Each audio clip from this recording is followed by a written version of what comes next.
Hey folks, welcome back to Gaming Garbage Road. Take a look at games, chat about the gaming news of the industry, and of course, stream for fun. Today, we're talking about Krafton and Subnautica 2.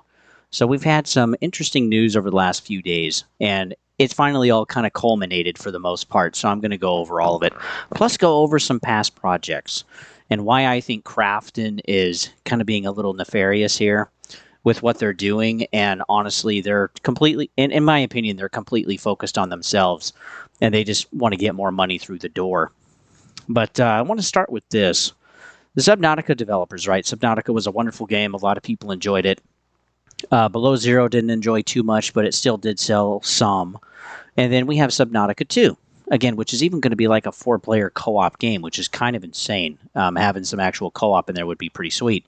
And they've been working on the game for actually quite some time. But something kind of piqued my interest when I heard that Krafton actually fired like the top three guys from Unknown Worlds, the development studio. And this was CEO Ted Gill, co-founder and creative director Charlie Cleveland, and then another co-founder and technical director Mac McGuire.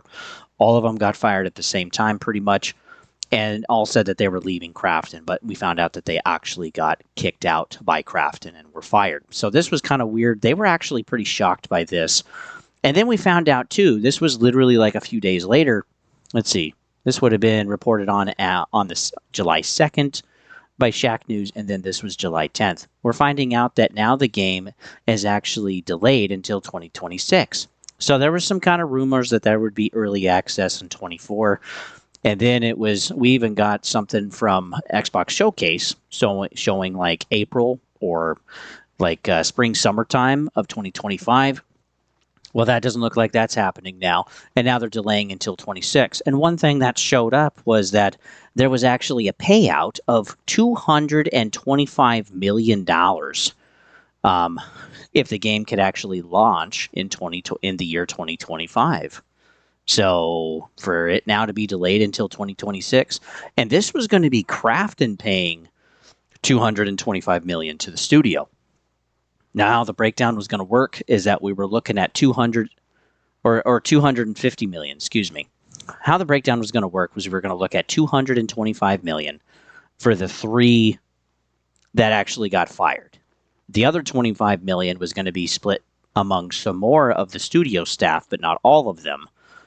And then the rest would be given a fairly hefty bonus for their work on the project if, again, they could get it out by 2025. And I'm assuming that the agreement was between Striking Distance and also between Krafton, and that was agreed upon. And then, then we have this happen. And so every dev seemingly was going to make a little bit of money. What we do know now is that Krafton does say that there is going to be a bonus paid to the studio. But again, not having to pay $225 million to like the three guys that they fired probably could help them out a little bit. And the thing that's also surprising is that Unknown Worlds was bought by Krafton for $100 million. So to pay $250 million is kind of insane. The fact that they even agreed to that seems off. And this is all actually for an early access game. Not like 2 or 3 days early access. I mean, put out as like a beta early access. And then anywhere from a year to 3 years actually launches as a full game.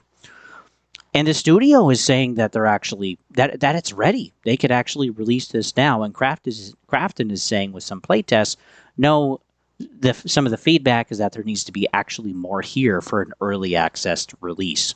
But it's early access. It's not like it's a full game. So I'm not entirely sure what's going on with that there. But the thing that is interesting is that we now actually have a legal lawsuit from the leadership that were fired, these guys, and now they're actually suing Krafton, and they have a 58-page document. I'll actually link this specific article in the description so that you can take a look at it if you'd like. And they're saying that they basically fired him and that they're also delaying the game so that they don't have to pay out the $250 million. Now, Krafton is saying, yes, they are still willing to pay out some to the actual studio of whoever is actually left, but this is kind of where we're at now. And this, honestly, is just kind of a mess. So I hope the game is going to be okay. The fact that it's coming out in early access, that there's going to be some co-op features there, maybe even some other things that we haven't seen, does have me excited. And I want the game to be good, but I also want it to have the time that it needs. But two, if, small posts from devs at the studio are saying that the game is ready, or that they could launch it now, I mean, who's right here? But ultimately, all of the cards are in Krafton's hands, and they know it. And yeah, if they don't have to pay 250 million, they probably want to avoid that. Now, this is not the first incident that Krafton had with a studio. We got to talk about Callisto Protocol. Now, Callisto Protocol was a game I was really excited for because Striking Distance was founded by Schofield, which was one of the lead guys for actually creating Dead Space, which is one of my favorite genres, right? And it kind of looks like Dead Space, right? And I played and reviewed it, and it wasn't as good as the score that I gave it. I went back a little bit later and played some more. I was like, oh yeah, no, this is definitely worse than what I was thinking. The combat was too simplified. There were some bugs.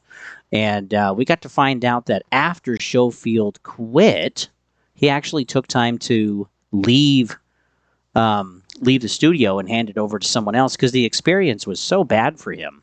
But with the release of the game, again, the scores weren't great. It didn't sell that well. And then Callisto Protocol also had DLC from Striking Distance, but they laid off 32 employees, and at the time roughly had about 200. Well, no, they would have had probably around 150. But during the development, it was awfully a mess. The PUBG guys actually reached out to Schofield wanting to support the Callisto Protocol project, and everything actually started to be seemingly going pretty well.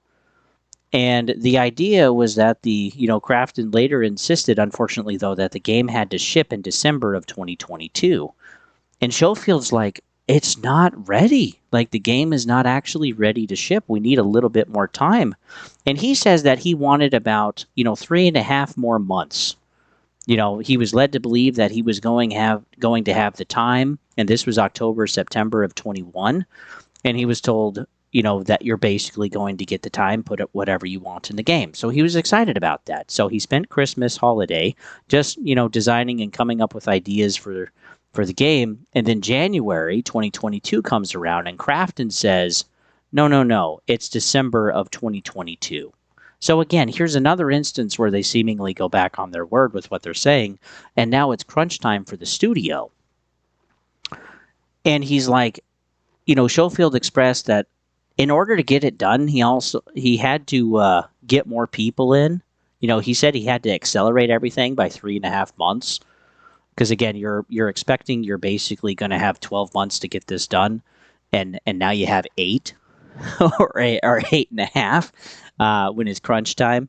And so yeah, they had to get more people on the project. But COVID was also a mass, and there was also a mess, and also a mass resignation. And so they started with a studio of 200 people. They had 10 to 20 people every month that were getting sick. Some were out for weeks. They even had at one point the entire VFX department was out because of being sick.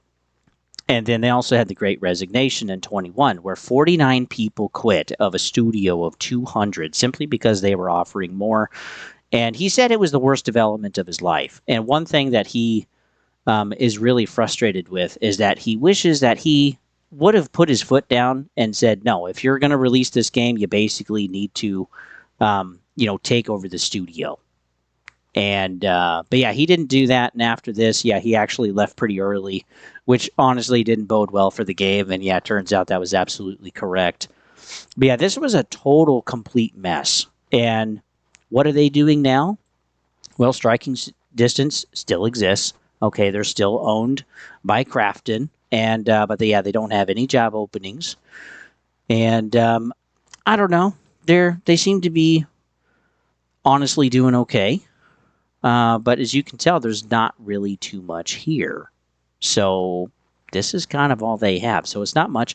And the next game they're working on is called Redacted, and I'll just kind of let it play here a little bit, as this is off of their website. But we went from making Callisto Protocol, which honestly, just from what you can see, is definitely a higher tiered project, to redacted. And I'm not saying that this is going to be a bad project or anything, but there's definitely a decrease in funding there, and there's probably also still less people at the studio.